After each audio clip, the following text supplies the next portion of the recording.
Hello hello everyone. Hello hello बच्चों। मेरा नाम है मोहम्मद फैसल और आज हम फिजिक्स में एक बहुत ही इंपॉर्टेंट टॉपिक पढ़ने जा रहे हैं। एक बहुत इंपॉर्टेंट वीडियो जिसका नाम है फ्रिक्शन। एक ऐसा फोर्स जो कि हर जगह पे यूज होता है और इसको हम कहते हैं कि ये इतना जरूरी फोर्स है, इतना जरूरी फोर्स है कि इसके बगैर जिंदगी में कोई भी चीज करना ऑलमोस्ट नामुमकिन हो जाता है। तो बच्चों आज मैं लेकर आया हूं क्लास 11th फिजिक्स का friction, Newton's laws of motion से इंट्रोडक्टरी पार्ट ऑफ इट। तो चलिए शुरू करते हैं। आज के लेक्चर में हम क्या डिस्कस करने वाले हैं? आज के लेक्चर में बच्चों डिस्कस होगा इंट्रोडक्शन टू फ्रिक्शन, इसके बाद फ्रिक्शन के जो टाइप्स होते हैं, स्टैटिक फ्रिक्शन, काइनेटिक फ्रिक्शन, और बेटा उस पर कुछ न्यूमेरिकल्स हम करेंगे और फ्रिक्शन कैसी कैसी चीजों पे डिपेंड करता है, ये सारी चीजें हम आज के लेक्चर में कवर करने वाले हैं। तो स्टार्ट करते हैं हम फर्स्ट स्लाइड से। सबसे पहले बेटा जब फ्रिक्शन की बात आती है, तो बेटा 9th क्लास में 10th क्लास में बच्चे को एक कॉन्सेप्ट दिया जाता है कि जो फ्रिक्शन होता है बच्चा, friction is something that opposes motion, है ना बच्चा? बचपन में तो यही पढ़ाया जाता है, लेकिन क्या ये सही बात है? 11th में पता किया जाएगा। आज पता करेंगे हम क्या फ्रिक्शन सही में मोशन को अपोज करता है। इज इट रियली ट्रू कि फ्रिक्शन मोशन को अपोज करता है? चले देखते हैं आज बेटा। सबसे पहले मैंने यहां पे डेफिनेशन लेकर आया हूं बेटा। तो डेफिनेशन में मैंने क्या लिखा है? यहां पे मैंने लिखा है कि फ्रिक्शन जो है ये सबसे पहले एक फोर्स है बेटा। आपने डिफरेंट टाइप्स ऑफ फोर्स पढ़े हैं, नॉर्मल रिएक्शन फोर्स पढ़ा है, टेंशन पढ़ा है, राइट बेटा, कॉन्टैक्ट फोर्स पढ़ा है, बहुत सारे फोर्सेस जो आप न्यूटन्स लॉज ऑफ मोशन में पढ़ते हो बेटा। उनमें से एक लास्ट में हम जो फोर्स पढ़ते हैं और बहुत ही इंपॉर्टेंट फोर्स होता है, उसका नाम है बेटा फ्रिक्शन। तो सबसे पहले फ्रिक्शन एक फोर्स है। और कौन सा फोर्स है बेटा? फ्रिक्शन है कॉन्टैक्ट फोर्स। क्या है बेटा? Friction is contact force. Friction is contact force. और ये कॉन्टैक्ट फोर्स यानी कि ये तभी एक्ट होगा जब दो सरफेसेस आपस में कांटेक्ट में आएंगी। सही बात है ना बेटा? जब तक दो सरफेसेस का आपस में कोई कांटेक्ट नहीं होगा तो फ्रिक्शन वहां पे नहीं होगा बेटा। तो आगे चलेंगे तो ये किस चीज को अपोज करता है? ये अपोजिशन दिखाता है मोशन को नहीं, बल्कि रिलेटिव मोशन को। याद रखो बेटा, ये मोशन को अपोज नहीं करता है, ये रिलेटिव मोशन को अपोज करता है। आगे आगे जब हम लेक्चर्स में चले जाएंगे तो आपको अपने आप समझ आएगा मोशन को कैसे सपोर्ट करता है और रिलेटिव मोशन को कैसे अपोज करता है। तो आगे चलेंगे बेटा। और टेंडेंसी ऑफ रिलेटिव मोशन, ये जरूरी नहीं है कि एक ऑब्जेक्ट चल रहा होगा, मे बी एक ऑब्जेक्ट रेस्ट में होगा लेकिन स्टिल उस पर फ्रिक्शन लग रही होगी बेटा। तो ऐसा जरूरी नहीं है कि फ्रिक्शन तभी लगेगी जब कोई सरफेस चल रही होगी या स्लाइड कर रही होगी। नहीं बेटा, कभी सरफेस रुकी है तो वो भी फ्रिक्शन ही की वजह से होगा बेटा। तो बेटा फ्रिक्शन बिटवीन दैम, समझ आया बेटा? ये हमारा फ्रिक्शन का एक जनरल सा डेफिनेशन बन जाता है। अब इसको एनालाइज करेंगे, समझेंगे, सोचेंगे बेटा। तो बेटा देखो, यहां पर मैंने ये सरफेस ली है, मान लो ये फिक्स्ड है। ये सरफेस जो है ना कहीं नहीं जा रही है। तीनों केसेस में इस सरफेस को मैंने फिक्स किया हुआ है, कहीं नहीं जा रही है। अगर कहीं जा रहा है तो ब्लॉक जा सकता है, राइट बेटा? अब बेटा इस ब्लॉक पे हमने यहां पर एक एफ लगाया, इसको हम मान के चलते हैं ये हमारा एक्सटर्नल फोर्स है। अब जब ये एक्सटर्नल फोर्स लगेगा और इन केस अगर ये ब्लॉक चलना स्टार्ट हो जाएगा तो एक्सटर्नल फोर्स को अपोज करने के लिए यहां से जो फोर्स लगेगा उसी का नाम हम फ्रिक्शन दिया करते हैं बेटा। इसी तरह से यहां पर अगर सिचुएशन देखी जाए, अब मैंने फोर्स लेफ्ट की तरफ लगाया, फोर्स जब ब्लॉक लेफ्ट की तरफ चलना स्टार्ट करेगा तो फ्रिक्शन ऐसे लगेगा, राइट साइड इसको अपोज करेगा। लास्ट वाले केस में आप देखो, मान के चलो कि ये ब्लॉक इस सरफेस के साथ चिपक के हैं, मतलब ऐसे कोई फोर्स हमने यूज किया हुआ है, उसको मैं यहां पे नहीं दिखा रहा हूं। अब नीचे mg की वजह से जाएगा और ऊपर क्या लगेगा बेटा? फ्रिक्शन लगेगा, इसको अपोज करेगा। सीधी सीधी बातें हो रही है बेटा। यहां देखो बेटा, सबसे इंपॉर्टेंट चीज मैंने बोला, फ्रिक्शन जो है इट्स ए कॉन्टैक्ट फोर्स। जो बेटा हमारा फ्रिक्शनल फोर्स है इट्स ए कॉन्टैक्ट फोर्स। और कॉन्टैक्ट फोर्स में आपने पहले भी पढ़ा होगा, एक कॉन्टैक्ट फोर्स हमारा नॉर्मल रिएक्शन फोर्स भी होता है। होता है बेटा, एन नॉर्मल रिएक्शन फोर्स। और अब हमारे लिस्ट में एक और कॉन्टैक्ट फोर्स ऐड हो गया जिसको हमने नाम दिया फ्रिक्शन, जिसको हमने नाम दिया फ्रिक्शन। इसको मैं एफ से डिनोट करूंगा बेटा। बढ़िया, बहुत अच्छा। देखिए बेटा, तो टोटल कॉन्टैक्ट फोर्स हमारे पास कितने आ गए? दो आ गए। एक है नॉर्मल रिएक्शन फोर्स, एक है फ्रिक्शनल फोर्स। अब इन दोनों में अंतर क्या है, इन दोनों में डिफरेंस क्या है, वो डिफरेंस हम इस प्यारी सी डायग्राम से देखेंगे। बहुत ही अच्छी डायग्राम बनी है, आप देख लीजिए बेटा। यहां पे एक गोलू बना है, चाचा चाचा इस ब्लॉक को पुल कर रहा है, आप देखो रस्सी बंधी हुई है और ये इसको अपनी तरफ खींच रहा है, राइट। तो इस ब्लॉक को यहां की तरफ इसकी वजह से एक फोर्स लग रहा है जो कि बन जाएगा एक्सटर्नल फोर्स। ओके बेटा, अब ये ब्लॉक यहां पे कांटेक्ट में है तो ये हमारा नॉर्मल रिएक्शन फोर्स बन गया ऊपर की तरफ। ओके डियर, और ब्लॉक अगर फोर्स यहां की तरफ लग रहा है, सरफेस फिक्स्ड है, तो इसकी टेंडेंसी है आगे जाने की, टेंडेंसी टू मूव यहां की तरफ है तो फ्रिक्शन लगेगा पीछे की तरफ। ओके डियर, अब देखो बेटा, हम फ्रिक्शन भी कांटेक्ट फोर्स है, नॉर्मल रिएक्शन भी कांटेक्ट फोर्स है, इन दोनों में डिफरेंस क्या है बेटा? हम कहते हैं कि जो कांटेक्ट फोर्स है वो टोटल कांटेक्ट फोर्स नॉर्मल और फ्रिक्शन को मिला के बनता है। जब मिला के बनता है बेटा तो ये हमारा आता है net contact force, net contact force और net force by the surface. तो बेटा यहां पे क्या देखा जाता है, ध्यान से देखो, ये जो फ्रिक्शनल फोर्स है ना, ये वो कांटेक्ट फोर्स है that is acting parallel to the surface, और नॉर्मल ऐसा कांटेक्ट फोर्स है that acts perpendicular to the surface. बस यही इनमें डिफरेंस है बेटा। जो कंपोनेंट कांटेक्ट फोर्स का पैरेलल चलेगा सरफेस के किस सरफेस के? जो सरफेस कांटेक्ट में होगा उस बेटा उस कंपोनेंट को हम नाम देते हैं फ्रिक्शन। और आगे चलेंगे तो जो फ्रिक्शनल फोर्स है इसका नेचर कैसा है? इसका नेचर है इलेक्ट्रोमैग्नेटिक। तो यहां तक आपको फ्रिक्शन की बातें कुछ कुछ समझ आई होगी। अब हम इसमें अच्छे से डीप इसको एनालाइज करेंगे, इसको डिस्कस करेंगे। तो बेटा देखिए, यहां पर हम थोड़ा सा सोच के काम लेते हैं। ओके, मैंने यहां पर एक ब्लॉक लिया है और ये जो सरफेस है ये सरफेस रेस्ट में है, क्योंकि रिलेटिव मोशन की बात है तो इसको मैंने रेस्ट में रखा। ये सरफेस नहीं चल रही है, ब्लॉक को टेंडेंसी है चलने की, block is in contact with the surface. अब बेटा इस पे एक एक्सटर्नल फोर्स लग रहा है F। तो मैं यहां से एक टेबल बना रहा हूं, यहां पर हम एक्सटर्नल फोर्स F दिखाएंगे, इसको मैं ऑब्जर्व कर रहा हूं। तो ऑब्जर्व करते वक्त हम इसकी एक्सेलरेशन को ऑब्जर्व कर लेंगे। तो एक्सेलरेशन जो लूंगा मैं वो लूंगा मैं ऑब्जर्व्ड एक्सेलरेशन, जो हम अपनी आंखों से देखेंगे क्या ये ब्लॉक चल रहा है या ये ब्लॉक नहीं चल रहा है। और यहां पर हम कोई और चीज लिखेंगे, वो अभी लिखता हूं मैं।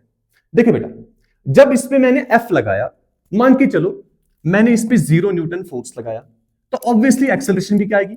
0 आएगी। और ये बात भी ध्यान में रखो कि ये जो सरफेस है ये सरफेस साथ साथ रफ है, रफ सरफेस है तो यहां पे फ्रिक्शन होगा ही होगा। ओके बेटा, अब देखो ध्यान से बेटा, अब मैंने क्या किया, मैंने एक्सपेरिमेंटली किया कि मैंने बोला कि चलो भाई इस पे लगाते हैं 1 न्यूटन का फोर्स। तो मैंने लगाया 1 न्यूटन का फोर्स। जब मैंने इस पे 1 न्यूटन का फोर्स लगाया तो मैं ऑब्जर्व कर रहा हूं, अरे भैया इसकी एक्सेलरेशन 0 आ रही है। अरे सर एक्सेलरेशन 0 कैसे आएगी? मैं तो फोर्स लगा रहा हूं, जब भी फोर्स लगेगा तो न्यूटन ने बोला एक्सेलरेशन आनी चाहिए। तो यार उस इक्वेशन को देख ले, न्यूटन भाई साहब ने बोला कि जो नेट एक्सटर्नल फोर्स है that should be equal to mass times the acceleration. यानी कि जब भी नेट एक्सटर्नल फोर्स लगेगा एक्सेलरेशन आएगी ही आएगी। बट भाई यार मैं तो नेट एक्सटर्नल फोर्स लगा रहा हूं, एक्सेलरेशन आ नहीं रही है, तो कुछ तो चीज है, न्यूटन का लॉ तो गलत नहीं है। इसका मतलब है अगर ये फिर भी एक्सेलरेट नहीं कर रहा है तो इस लॉ के हिसाब से अगर इसकी एक्सेलरेशन अभी भी 0 है तो क्या मैं ये डेफिनेटली कह सकता हूं कि इस पे लगने वाला नेट एक्सटर्नल फोर्स भी क्या होगा बेटा? इस पे लगने वाला नेट एक्सटर्नल फोर्स भी 0 होगा। लेकिन भाई मैं तो फोर्स लगा रहा हूं, फिर नेट एक्सटर्नल फोर्स 0 कैसे माने? तो हमने बोला कि भाई अगर आप यहां से कुछ फोर्स लगा रहे हो तो मान लो मेरी बात यार, मान लो सर ने बोल दिया कि यहां पर अगर एक्सेलरेशन 0 है जो हमने ऑब्जर्व किया तो इस फोर्स को कोई ना कोई चीज अपोज कर रही है। बिल्कुल इसको कोई अपोज कर रहा है, और जो फोर्स इसको अपोज कर रहा है वही हमारा बन जाता है फ्रिक्शनल फोर्स। उसी को हमने क्या नाम दिया बेटा? उसको हम नाम देते हैं फ्रिक्शन। ओके, अब बेटा ध्यान से देखो, यहां पे हमारा फोर्स जो है 1 न्यूटन है, एक्सेलरेशन 0 है, नेट फोर्स अगर 0 है तो फ्रिक्शन भी कितना होगा? यहां 0 था, यहां पे फ्रिक्शन 1 न्यूटन हो जाएगा भैया। क्योंकि जब फ्रिक्शन 1 न्यूटन हो जाएगा, इस ब्लॉक पे लगने वाला जो नेट फोर्स है, अगर मैं यहां पे दिखाऊं, इस पे नेट फोर्स कितना लग रहा है? F लग रहा है हमारी तरफ से, -F लग रहा है सरफेस की वजह से। ये इस पे लगने वाला नेट फोर्स है। ओके बेटा, अब देखो हमने 1 न्यूटन लगाया, ऑब्जर्व किया एक्सेलरेशन 0, तो हम मान के चले कि फ्रिक्शन भी 1 न्यूटन होगा। बिल्कुल बेटा 1 ही न्यूटन होगा, ठीक है। इसके बाद हमने फोर्स को बढ़ा के 5 न्यूटन कर दिया। जब हमने एक्सटर्नल फोर्स को 5 न्यूटन कर दिया तो फिर से एक्सेलरेशन 0 आ गई। अरे यार, अगर फिर से एक्सेलरेशन 0 आ गई तो ये फ्रिक्शन तो चालाक निकली। इससे पहले अगर ये 1 न्यूटन था तो अभी तो 1 न्यूटन से काम चलेगा नहीं। तो इस टाइम पे कितना होना चाहिए? इस टाइम पे फ्रिक्शन एडजस्ट होके आ गया 5 न्यूटन। ऑलराइट, इसी तरह से हम फोर्स को बढ़ाते गए, धीरे धीरे धीरे धीरे, हल्का हल्का। तो आते आते हम आ गए 10 न्यूटन पे। हमने 10 न्यूटन पे फिर से ऑब्जर्व किया कि भाई यहां पर एक्सेलरेशन 0, एक्सेलरेशन 0 तो फ्रिक्शन भी कहां आई होगी? 10 न्यूटन पे। फॉलोइंग? नाइस। अब हमने क्या किया, हमें हल्का सा महसूस हुआ कि अगर मैं थोड़ा और फोर्स लगाऊंगा ना तो ये ब्लॉक चलना स्टार्ट करेगा। अरे भाई, अगर ब्लॉक चलना स्टार्ट करेगा तो कुछ तो गड़बड़ है, यानी कि फ्रिक्शन को ओवरकम किया जा रहा है। तो मैंने लगाया 10.99 न्यूटन फोर्स। अभी भी एक्सेलरेशन 0, तो फ्रिक्शन एडजस्ट होके आ गई 10.99 न्यूटन। ठीक है बेटा। अब मैंने क्या लगाया, मुझे 10.99 न्यूटन पे ऐसा महसूस हुआ कि भाई थोड़ा सा फोर्स बढ़ाने पर ब्लॉक स्लिप करना स्टार्ट कर जाएगा। राइट? तो मैंने क्या लगाया, मैंने बोला कि नहीं, ज्यादा नहीं बढ़ाएंगे, चलो 11 न्यूटन लगाएंगे। 11 न्यूटन पे मुझे एक्चुअल फील आया कि block is just about to slide.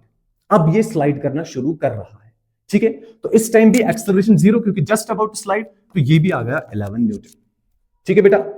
अब देखो भाई, अब मसला बदलने वाला है। अभी तक तो फ्रिक्शन, जितना हम फोर्स लगा रहे हैं, फ्रिक्शन भैया खुद को एडजस्ट करता जा रहा है।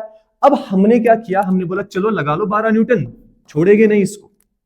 ठीक है, जैसे ही हमने 12 न्यूटन फोर्स लगाया तो हमने ऑब्जर्व किया कि इसमें एक्सेलरेशन आ गई, इसमें एक्सेलरेशन आ गई। और वो एक्सेलरेशन कितनी है हमें कैलकुलेट करने की जरूरत नहीं है। इसके बाद हमने 15 न्यूटन फोर्स लगाया, हमने देखा इसमें फिर से एक्सेलरेशन आ गई, मतलब एक्सेलरेशन कर रहा है, फर्दर एक्सेलरेट कर रहा है। हमने 50 न्यूटन फोर्स लगाया, हमने देखा ये फिर से एक्सेलरेट कर रहा है। हम फोर्स को बढ़ाते गए, एक्सेलरेशन कंटिन्यूअसली था। लेकिन एक चीज हमने यहां पे एक और ऑब्जर्व की, हमने बोला भैया अभी तक फ्रिक्शन खुद को एडजस्ट कर रहा था। अभी तक फ्रिक्शन 10 न्यूटन लगा रहे थे तो फ्रिक्शन 10 न्यूटन, 11 न्यूटन लगा रहे थे तो फ्रिक्शन 11 न्यूटन। अब जब हमने 12 न्यूटन फोर्स लगाया तो फ्रिक्शन कितना है? तो मान के चलो हमें फ्रिक्शन का वैल्यू आ गया F। मान के चलो हमें फ्रिक्शन का वैल्यू आ गया F। बोला यार 15 न्यूटन पे कितना लगेगा? F से ज्यादा ही होना चाहिए, फिर एडजस्ट करता है खुद को। देखा नहीं भैया, यहां पर भी F लग रहा है। अच्छा 50 न्यूटन पे क्या लग रहा है? नहीं भैया, 50 पे भी F ही लग रहा है। तो सर ये हो क्या रहा है? भाई पहले तो फ्रिक्शन खुद को एडजस्ट कर रहा है, इसके बाद ऑब्जर्वेशन के हिसाब से जैसे ही ब्लॉक ने मोशन करना स्टार्ट किया, यहां पर the block was just about to slip, यहां पर ये स्लिप करने वाला था।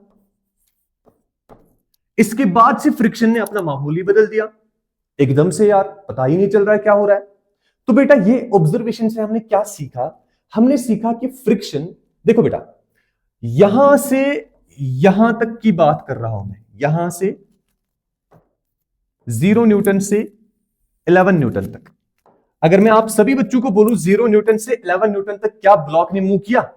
0 न्यूटन से 11 न्यूटन तक ब्लॉक की एक्सेलरेशन 0, इसका नेट फोर्स 0। तो इस पूरी जर्नी में ब्लॉक है रेस्ट में, ब्लॉक इज इन रेस्ट।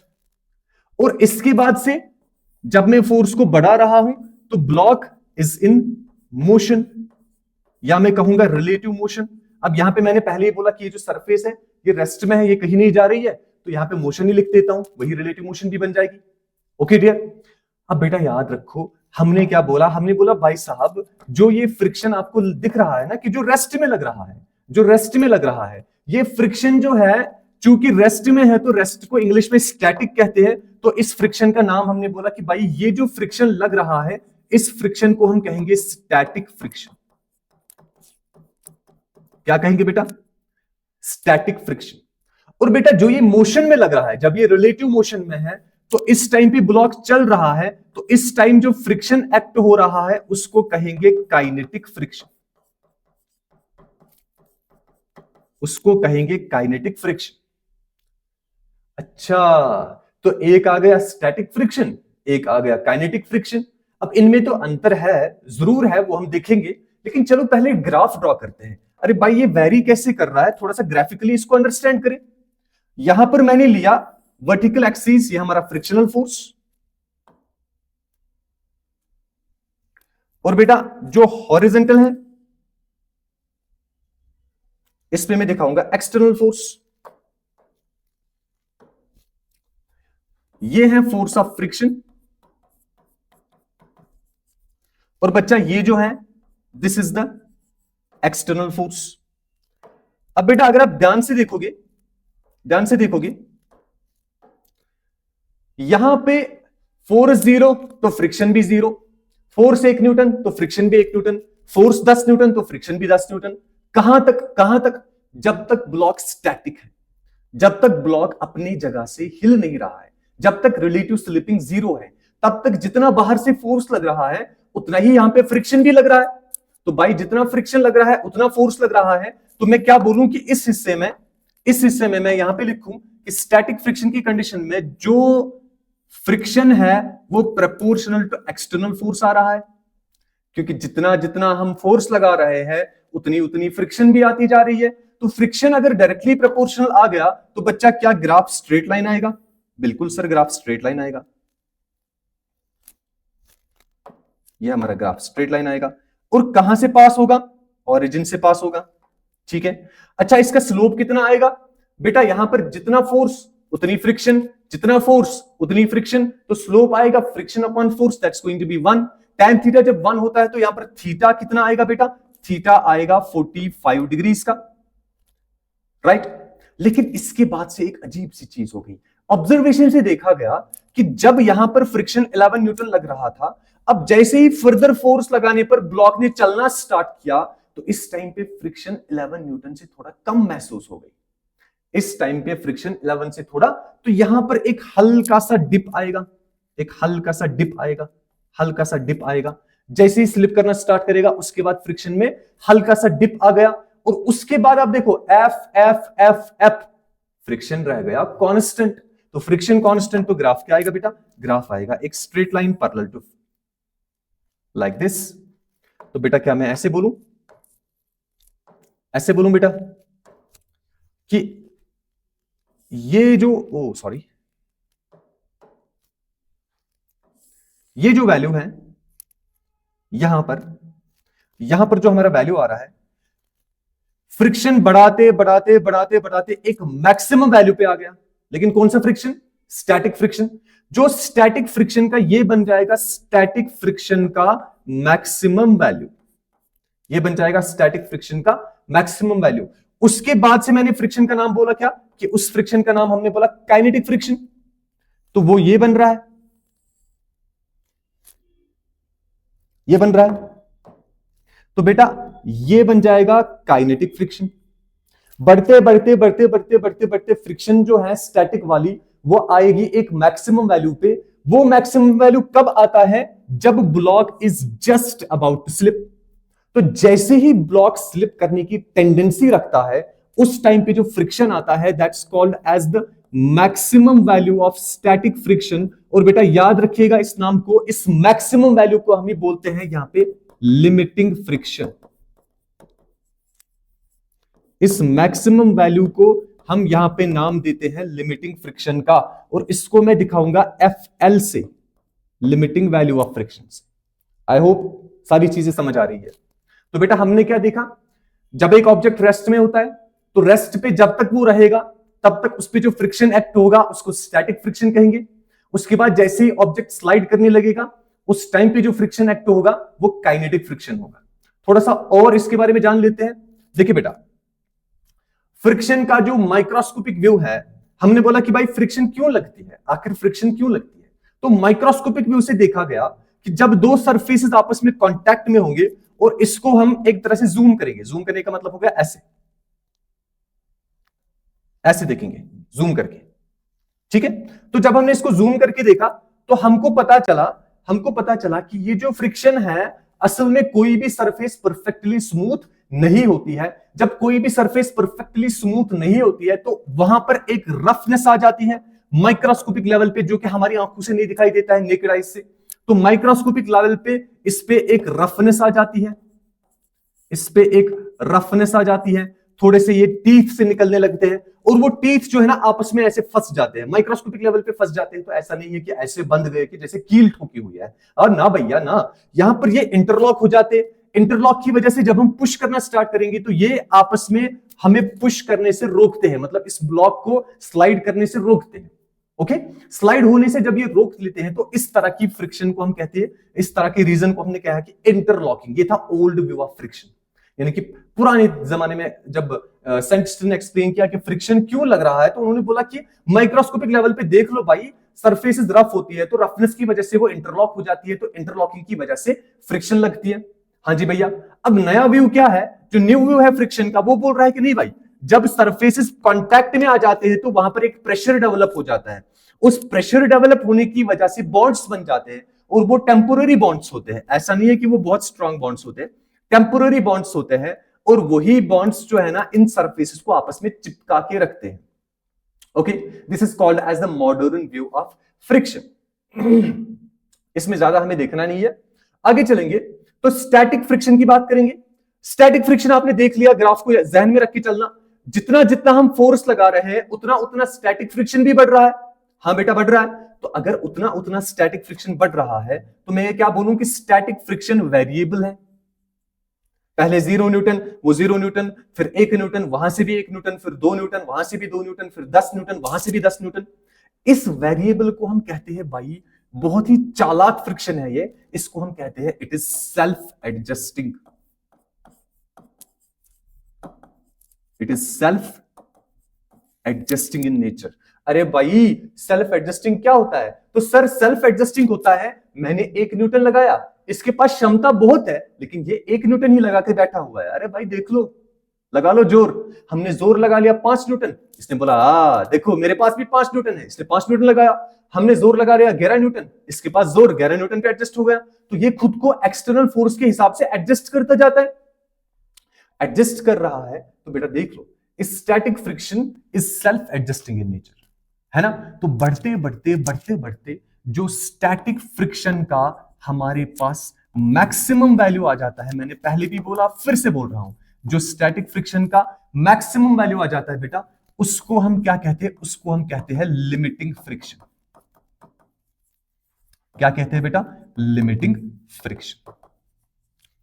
अच्छा, इस लिमिटिंग फ्रिक्शन को हम डिनोट कैसे करते हैं, हम इसको स्टैटिक फ्रिक्शन का जो मैक्सिमम वैल्यू है उसको हम डिनोट करेंगे FL से, जहां पर हमारा FL बन जाएगा limiting value of the friction. अब बेटा लिमिटिंग वैल्यू ऑफ फ्रिक्शन हमारे पास आ गया, तो ये लिमिटिंग वैल्यू ऑफ फ्रिक्शन की कोई फॉर्मूला है? हाँ जी है बेटा। हम बोलेंगे कि ये जो लिमिटिंग वैल्यू ऑफ फ्रिक्शन है, it was observed it is directly proportional to the normal reaction. जो लिमिटिंग वैल्यू फ्रिक्शन का है, it's proportional to the normal reaction. जितना नॉर्मल रिएक्शन बढ़ जाएगा उतना लिमिटिंग वैल्यू ऑफ फ्रिक्शन भी बढ़ता जाएगा। यानी कि एक ब्लॉक की जगह अगर हम 2 ब्लॉक रखेंगे तो इससे पहले अगर 11 न्यूटन पे मूव हो रहा था, अब उससे थोड़ा ज्यादा फोर्स लगाना पड़ेगा, यानी कि लिमिटिंग वैल्यू ऑफ फ्रिक्शन बढ़ जाएगा। और इवेंचुअली जब कांस्टेंट यहां पे डाल देते हैं तो limiting value of friction becomes equal to mu S into N, mu S into N. ये बेटा बन जाता है लिमिटिंग वैल्यू ऑफ फ्रिक्शन। और भाई ये म्यू एस होता क्या है, यहां पर जो हमारे पास म्यू एस होता है इसको हम बोलते हैं बेटा कोएफिशिएंट ऑफ स्टैटिक फ्रिक्शन। और ये फिक्स होता है, ये सरफेस पे डिपेंड करता है, ये चेंज नहीं होता है बेटा। Coefficient of static friction, this is fixed. Okay, I hope यहां तक आपको स्टैटिक फ्रिक्शन समझ आई होगी। ठीक है बेटा, आगे चलेंगे तो आगे हमारे पास आई थी काइनेटिक फ्रिक्शन। काइनेटिक फ्रिक्शन कब लगेगी यार, हमने देखा जब तक ब्लॉक रेस्ट में है तब तक काइनेटिक फ्रिक्शन एक्ट नहीं होता है। काइनेटिक फ्रिक्शन ब्लॉक पे तभी लगेगा जब वो ब्लॉक सरफेस के हिसाब से रिलेटिवली मोशन में आएगा। तो यहां पर मैं क्या लिखूंगा, मैं बोलूंगा मान के चलो हमने यहां पे एक एक्सटर्नल फोर्स लगाया F, और इस एक्सटर्नल फोर्स की वजह से फ्रिक्शन काइनेटिक है, तो यहां की तरफ इसकी वेलोसिटी होगी सपोज ऐसे, this is the direction of velocity या रिलेटिव वेलोसिटी। अब रिलेटिव वेलोसिटी वहां से जा रही है तो पीछे लगेगा काइनेटिक फ्रिक्शन, जिसको हम Fk से दिखाते हैं। ठीक है, और ग्राफ के हिसाब से जब हमने ऑब्जर्व किया, हमने देखा कि इस पे जो काइनेटिक फ्रिक्शन लगता है वो कांस्टेंट होता है। चाहे आप जितना फोर्स बढ़ा लो, जितनी एक्सेलरेशन बढ़ा लो, जितनी स्पीड बढ़ा लो, Fk is fixed. Fk is fixed. तो काइनेटिक फ्रिक्शन तब लगता है, ये तब एक्ट होता है, it acts only when there is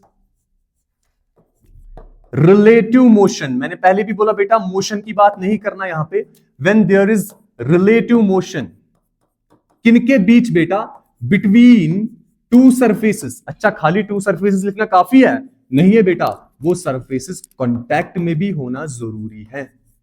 when there is relative motion between two surfaces in contact, तो तभी जो फ्रिक्शन लगता है वो काइनेटिक होता है। अच्छा सर, ये काइनेटिक फ्रिक्शन कैसे लिखते हैं? बेटा जिस तरह से स्टैटिक फ्रिक्शन होता है बिल्कुल उसी तरह से काइनेटिक फ्रिक्शन भी directly proportional to normal reaction force होता है। ओके, और यहां पर क्या लिखते हैं हम?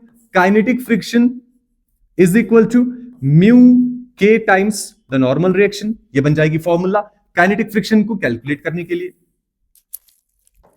ओके, यहां पर म्यू के क्या होता है बेटा? ये जो म्यू के होता है इसको हम बोलते हैं इट्स द कोफिशिएंट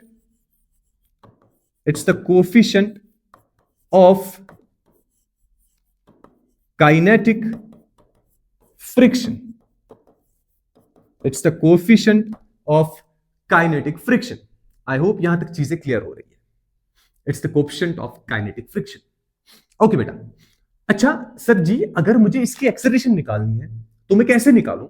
इसकी एक्सेलरेशन निकालने के लिए आपको सिंपल सी फॉर्मूला लगा गई है कि external force is equal to mass times acceleration, है ना? और यहां से जो एक्सेलरेशन आएगी वो आएगा net external force upon mass.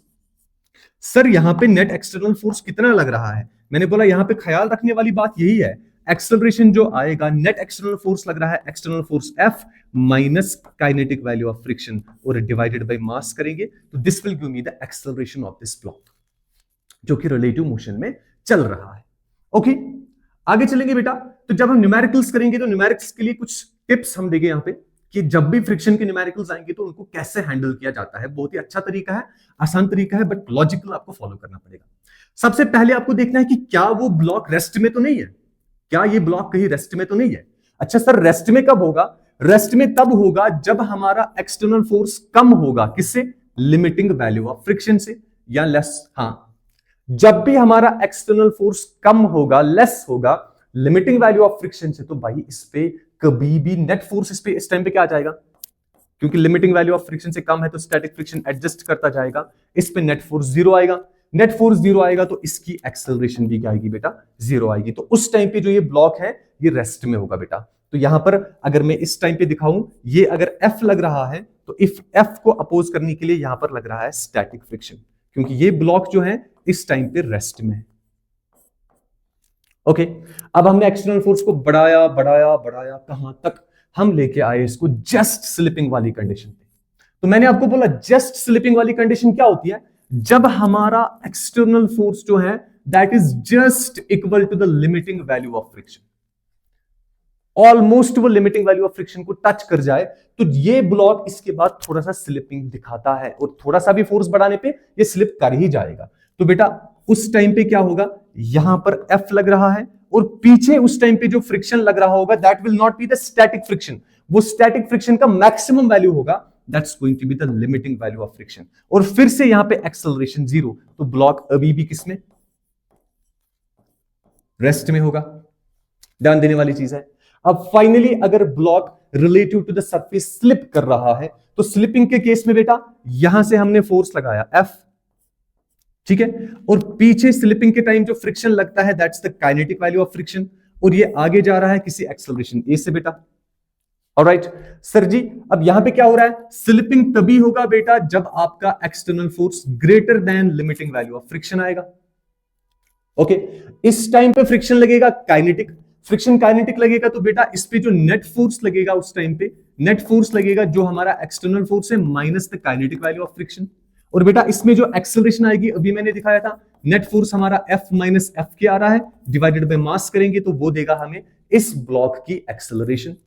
तो ये तीन केसेस हैं, या तो ब्लॉक रेस्ट में होगा, या तो ब्लॉक जस्ट स्लिपिंग के केस में होगा, या तो ब्लॉक एक्चुअली स्लिप कर ही रहा होगा, फिसलन फिसलाई हो ही रही होगी।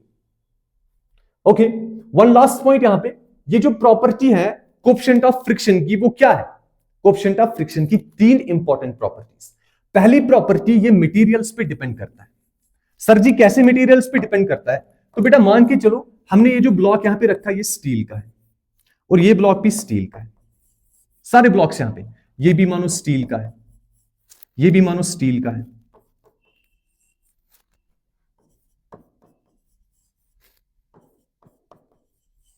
Got it? अब बेटा हम क्या कर रहे हैं, ध्यान से देखना। पहले वाले केस में जो ये सरफेस है रफ है लेकिन बनी है वुड की। दूसरे वाले केस में जो ये सरफेस है रफ है लेकिन बनी है रबर की। पहले में वुड की बनी है, दूसरे में रबर की सरफेस बनी है। अब बेटा यहां पे क्या देखना है, देखो बेटा यहां पर अगर कोएफिशिएंट ऑफ फ्रिक्शन आ गया μ1 तो यहां बेटा कोएफिशिएंट ऑफ फ्रिक्शन आ जाएगा μ2। क्यों? मटेरियल डिफरेंट है तो कोएफिशिएंट ऑफ फ्रिक्शन भी डिफरेंट हो जाएगा। तो कंडीशन क्या है बेटा? कंडीशन है कि ये डिपेंड करता है मटेरियल्स पे। मटेरियल चेंज करने से उसकी रफनेस चेंज हो जाती है, उसकी प्रॉपर्टीज चेंज हो जाती है और कोएफिशिएंट ऑफ फ्रिक्शन भी बेटा चेंज ही हो जाता है। इसके बाद it depends on the area, depends on the area, it's independent of the area. बहुत important point, friction is the contact force but at the same time it's independent of the area of contact. Sir ji उसका मतलब क्या है? मतलब यह है कि अगर यहां पे कोएफिशिएंट ऑफ फ्रिक्शन म्यू आएगा और ये स्टील ऐसे पूरा बैठा हुआ है, अब मैंने इसको ऐसे कर दिया तो इसका एरिया ऑफ कांटेक्ट रिड्यूस कर दिया मैंने। एरिया ऑफ कांटेक्ट रिड्यूस करने के बाद भी इसका कोएफिशिएंट ऑफ फ्रिक्शन म्यू ही रहेगा। It does not change as long as the surfaces are in contact. इसके बाद बेटा इंडिपेंडेंट ऑफ रिलेटिव स्पीड। मान के चलो ये पहले किसी स्पीड v से चल रहा है, इस टाइम पे कोएफिशिएंट ऑफ फ्रिक्शन म्यू है। अब मैंने क्या कर दिया, अब मैंने इसको भी चलाया, इसको चलाया u स्पीड से, इसको चलाया v स्पीड से, तो ये ऊपर वाला ब्लॉक भी चल रहा है, नीचे वाला सरफेस भी पीछे जा रहा है, तो रिलेटिव स्लिपिंग हो रही है। इस टाइम भी कोएफिशिएंट ऑफ फ्रिक्शन म्यू ही रहेगा, इट विल नॉट चेंज। तीन चीजें, it's independent of what? It's independent of the area of contact. किस पे डिपेंड करता है? मटेरियल किसका बना है, मटेरियल पे डिपेंड करता है, और रिलेटिव स्पीड पे भी क्या है? इंडिपेंडेंट है। बहुत इंपॉर्टेंट है बेटा। आगे अब हम न्यूमेरिकल्स करेंगे। पहला न्यूमेरिकल मैंने यहां पे लिया है, what will be the value of limiting friction. बेटा हमें लिमिटिंग फ्रिक्शन निकालना है, maximum value of static friction. किसके लिए? यहां पर हमारे पास एक ब्लॉक है जिसका मास है 5 kg, इसको रखा है फ्लैट सरफेस पे जो कि रफ है। Coefficient of static friction given है 0.4। हाँ जी बेटा, फोर्स 10 न्यूटन का लगा रहे हैं हम ब्लॉक पे। Will it move? हमें बोला गया है क्या ये मूव करेगा, क्या ये मूव करेगा? हमने बोला पहले ही तीन कंडीशंस होगी, या तो रेस्ट में होगा, है ना, या तो चल रहा होगा, या तो जस्ट अबाउट टू स्लिप हुआ होगा। अब बेटा हमें सबसे पहले देखना है limiting value of friction, FL. FL हमारा किसके बराबर होता है? Mu S into the normal reaction. Okay, यहां पे बेटा जो ब्लॉक है ऊपर की तरफ क्या लगेगा? नॉर्मल। इस ब्लॉक पे ऊपर की तरफ लगेगा नॉर्मल, नीचे की तरफ लगेगा mg। अभी तो हम इतने ही फोर्सेस दिखा पाएंगे क्योंकि पता नहीं क्या हो रहा है। नीचे की तरफ लगेगा mg, ऊपर की तरफ लगेगा नॉर्मल। तो बेटा इस ब्लॉक में मैं क्लियरली लिख सकता हूं कि हमारा जो नॉर्मल फोर्स है वो m इंटू जी के बराबर आएगा। तो हमारा जो नॉर्मल फोर्स आएगा, इस ब्लॉक का मास है 5 और जी का वैल्यू 10 मान के चलते हैं, तो हमारा नॉर्मल फोर्स आ गया 50 न्यूटन। बहुत अच्छा, नॉर्मल फोर्स अगर 50 न्यूटन आ गया तो लिमिटिंग वैल्यू ऑफ फ्रिक्शन क्या हो जाएगा? Limiting value of friction will be equal to mu S कितना है? 0.4। 0.4 इंटू क्या हो जाएगा बेटा? 50 न्यूटन हो जाएगा। तो लिमिटिंग वैल्यू ऑफ फ्रिक्शन क्या हो जाएगा बेटा? 0.4 को मैं लिख सकता हूं 4/10 इंटू क्या हो जाएगा बेटा? 50 हो जाएगा। ये जीरो कैट हो जाएगा, 5 चुके 20 तो 20 न्यूटन हमारा बन गया लिमिटिंग वैल्यू ऑफ फ्रिक्शन। हाँ जी सर, हमारा लिमिटिंग वैल्यू ऑफ फ्रिक्शन बन गया 20 न्यूटन का। अच्छा, लिमिटिंग वैल्यू अगर 20 न्यूटन का बन गया तो क्या ये ब्लॉक चलेगा? मैंने बोला जब लगने वाला एक्सटर्नल फोर्स कितना है यहां पे? 10 न्यूटन, और जब यहां पे हमने कैलकुलेट किया लिमिटिंग वैल्यू ऑफ फ्रिक्शन, वो भी कितना आ रहा है? वो आ रहा है 20 न्यूटन। तो इसका मतलब हमारा external force less than the limiting value of friction है। So in this case the block will stay in rest. अब अगर ब्लॉक रेस्ट में है तो इस पे एक्सेलरेशन 0। ओके, अच्छा सर इस पे फ्रिक्शन लग कितना रहा होगा? कंफ्यूज नहीं होना बच्चा। लिमिटिंग वैल्यू ऑफ फ्रिक्शन मतलब है ये मैक्सिमम वैल्यू है फ्रिक्शन का जो एक्ट हो सकता है, लेकिन यहां पर जो ब्लॉक रेस्ट में है तो यहां पर जो फ्रिक्शन लगेगा that's called as static friction. अगर बेटा स्टैटिक फ्रिक्शन लगेगा तो स्टैटिक फ्रिक्शन होता है self adjusting. If static friction is self adjusting, यहां से 10 न्यूटन का फोर्स लग रहा है तो स्टैटिक फ्रिक्शन बहुत चालाक है, वो भी 10 ही न्यूटन लगेगा। Don't confuse yourself, friction 10 Newton लग रहा है, लग सकता है 20 न्यूटन तक, डिपेंड करता है हम कितना एक्सटर्नल फोर्स यूज कर रहे हैं। I hope this is clear to you. आगे चलेंगे बेटा अगली प्रॉब्लम पे। अगली प्रॉब्लम में हमारे पास फिर से 5 kg ब्लॉक है, इस पे 10 न्यूटन फोर्स है, स्टैटिक फ्रिक्शन आ रहा है 0.6, काइनेटिक फ्रिक्शन कोएफिशिएंट आ रहा है 0.5। क्वेश्चन हमसे पूछ रहा है कि भाई बता दो, अगर इस पे 10 न्यूटन का फोर्स लग रहा है, ब्लॉक का मास 5 kg है, फिगर में दिखाया गया है फाइंड द फ्रिक्शनल फोर्स, इस पे फ्रिक्शनल फोर्स कितना लग रहा है and the acceleration of the block. फिर से बेटा यहां पर एक बारी फिर से दिखाता हूं मैं, ऊपर की तरफ नॉर्मल, नीचे की तरफ mg, तो बेटा ये नॉर्मल आएगा और ये mg आ जाएगा, और नॉर्मल किसके बराबर, mg के बराबर, तो यहां पर जो नॉर्मल फोर्स आ जाएगा दैट्स 25 इंटू 10, फिर से आ जाएगा 50 न्यूटन। ठीक है बेटा, नॉर्मल फोर्स हमारा बन गया 50 न्यूटन का, तो हम क्या कैलकुलेट करेंगे, लिमिटिंग वैल्यू ऑफ फ्रिक्शन, वो बन जाएगा mu S into the normal force. तो लिमिटिंग वैल्यू ऑफ फ्रिक्शन क्या आ जाएगा बेटा, mu S coefficient of static friction हमारा है 0.6 multiplied by the normal reaction which is 50, तो 6 5 आर 30, तो the limiting value of friction will be equal to 30 newton. Limiting value of friction will be equal to 30 newton. अच्छा, अब अगर limiting value of friction 30 Newton है तो condition पहली वाली बन गई, हमारा एक्सटर्नल फोर्स यहां पर सिर्फ कितना गिवन है, हाँ जी सर 10 न्यूटन गिवन है, और हमारे पास जो फ्रिक्शन अवेलेबल है मैक्सिमम वैल्यू वो कितना है 30 न्यूटन। अरे भाई बहुत कम है, बहुत कम है एक्सटर्नल फोर्स हमारा, तो इसका मतलब हमारा एक्सटर्नल फोर्स यहां पे क्या आ रहा है, it's less than the limiting value of friction which means the block will stay in rest.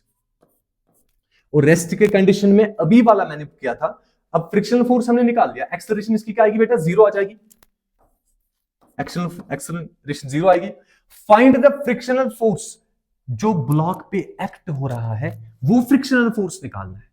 हमने जो फ्रिक्शन निकाला that's the maximum value of static friction, तो यहां पर स्टैटिक फ्रिक्शन लगेगा तो block self adjusting, so it's also going to be 10 newton. तो यहां पे जो ब्लॉक पे फ्रिक्शन लग रहा है वो 10 न्यूटन लग रहा है। I hope you have understood. चलिए बेटा अगले वाले क्वेश्चन पे लगते हैं। यहां पे क्या है, 5 kg का ब्लॉक है, static friction coefficient, kinetic friction coefficient दिया है, लेकिन यहां पर फोर्स अब हॉरिजॉन्टल नहीं लग रहा है, एट सम एंगल लग रहा है।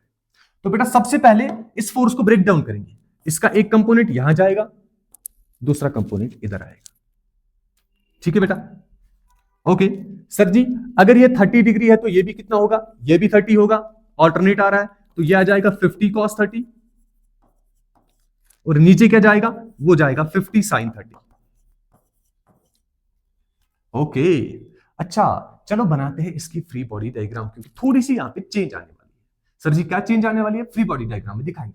यहां पर भी हमें सारी चीजें गिवन है, एक तो फ्रिक्शनल फोर्स निकालना है और एक तो एक्सेलरेशन निकालनी है। अच्छा जी चलो फ्रिक्शनल फोर्स निकालेंगे, सारी चीजें निकालेंगे, पहले देखेंगे कैसे निकालेंगे। ये हमारे पास सरफेस है, हाँ जी। फ्री बॉडी डायग्राम में मैं क्या करूंगा, मैं इस ब्लॉक को रिप्रेजेंट करूंगा एक पॉइंट मास से जो कि 5 kg का होगा। अब इस पे फोर्स जो लग रहा है वो ध्यान से देखो, इस पे ओ सॉरी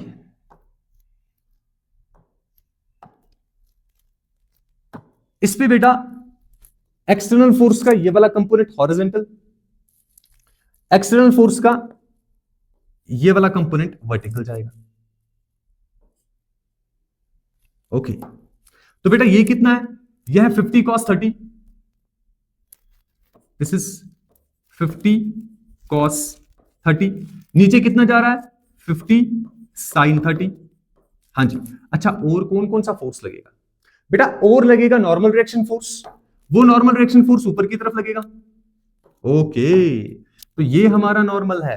अच्छा नीचे भी तो कुछ लगेगा, वो लगेगा mg। अब इस सवाल और पीछे वाले सवालों में अंतर क्या है, डिफरेंस क्या है, यहां पर वहां पे नॉर्मल सीधे mg के बराबर आ रहा था, लेकिन यहां पर नॉर्मल करेगा खुद को एडजस्ट, नॉर्मल भी सेल्फ एडजस्टिंग फोर्स है, यहां पर जो नॉर्मल रिएक्शन फोर्स आएगा that's going to be equal to mg, और इस जो एक्सटर्नल फोर्स का वर्टिकल कंपोनेंट है वो नॉर्मल को बढ़ाएगा, कितना बढ़ाएगा, by the factor of 50 sin 30, 50 sin 30। तो बेटा यहां कैलकुलेट करेंगे तो नॉर्मल रिएक्शन फोर्स कितना आ जाएगा, mg ब्लॉक का मास 5 है, g 10 है, तो वो जाएगा 50 न्यूटन प्लस साइन थीटा का वैल्यू 1/2 है, तो यह जाएगा 25, तो नॉर्मल रिएक्शन फोर्स बन जाएगा हमारा 75 न्यूटन। ओके, नॉर्मल रिएक्शन तो बन गया 75 न्यूटन। अब ये ब्लॉक पे फ्रिक्शनल फोर्स कितना लग रहा है उसके लिए पहले पता करना पड़ेगा, क्या ब्लॉक एक्सेलरेट कर भी रहा है या नहीं कर रहा है। तो वो पता कैसे चलेगा, वो हमें चलेगा पता जब हम limiting value of friction calculate करेंगे। तो लिमिटिंग वैल्यू ऑफ फ्रिक्शन होगा mu S into N. Limiting value of friction यहां पे क्या आएगा बेटा, कोएफिशिएंट ऑफ स्टैटिक फ्रिक्शन हमारा 0.4 है, नॉर्मल रिएक्शन फोर्स कितना लग रहा है 75।